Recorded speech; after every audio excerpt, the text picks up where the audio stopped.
C major extended. Normally আমরা C মেজরে কটা পজিশন পাই? 5টা। এখান থেকে আসলে 5টা পাই, তাই তো? জোরে কথা বলবো, সময় হবে ঘন্টা। ফার্স্ট পজিশন, নাট পজিশন, দেখে না সবটা কিন্তু দেখবে। হ্যাঁ, অ্যাসেন্ডিং ডিসেন্ডিং কি?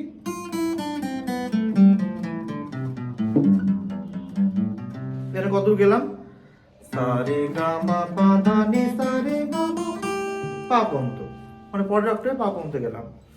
C D E F G A B C D E F G. Second পজিশনে কি আসছি? এখান থেকে এই সিটাকে ব্যবহার করছি, এখান থেকে সেকেন্ড ফিঙ্গার নিচ্ছি।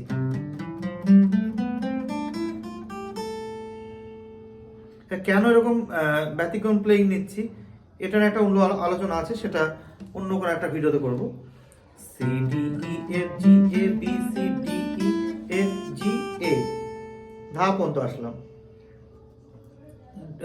ডিসেন্ডিং এর সময় আমি এ এফ নিয়েছি, অ্যাসেন্ডিং এর সময় ডিসেন্ডিং এর এ এফটা নেওয়া যেতেই পারে।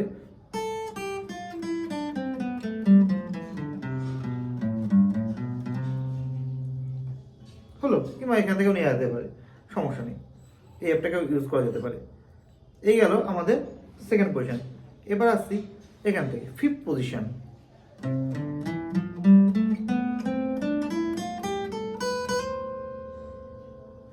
অ্যাসেন্ডিং ডিসেন্ডিং কি গেল?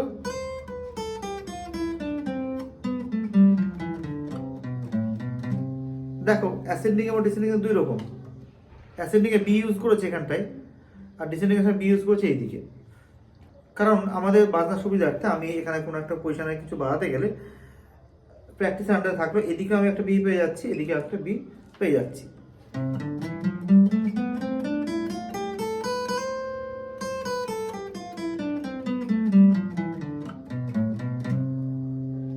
এরপর আসছি seventh position C major scale.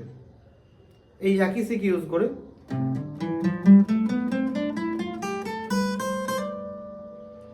C D E F G A B C D E F G A B C D, মানে পুরোপুরি দুটো অক্টাভ তো গেলই, পরের অক্টাভের ফার্স্ট নোট পর্যন্ত চলে গেল। সা রে গা মা পা ধা নি সা রে গা মা পা ধা নি সা রে, মানে সা রে গা মা পা ধা নি সা রে, সা রে গা মা পা ধা নি, আবার সা রে গা মা পা ধা নি সা রে।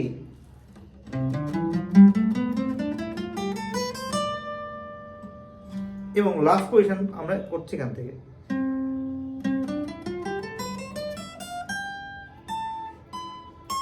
করা যেতে পারে লাস্ট পজিশন। আমি এই গেল সি মেজর সমস্ত পজিশন।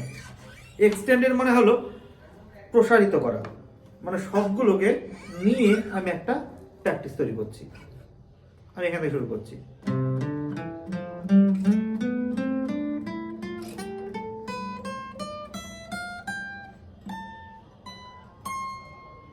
এরকম ফিঙ্গার নিয়ে যেতে পারে, কিংবা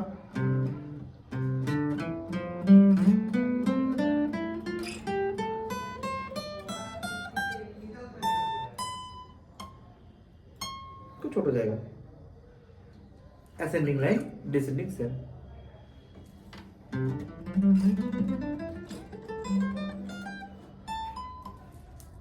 বোঝা গেল পুরো বিষয়টা? পুরো খাতায় লেখা রইলো, তাহলে ওটা দেখে নেবে। হ্যাঁ, আর সঙ্গে সি মেজরের এই পজিশনটা কেমন। আর যারা ভিডিও দেখছো তারাও দেখে নিও সি মেজর এক্সটেন্ডেড। আর অবশ্যই স্টাফে ক্লাস করতে হলে সামনে এসে ক্লাস করতে হবে, সেটা ভিডিওর মাধ্যমে সম্ভব নয়।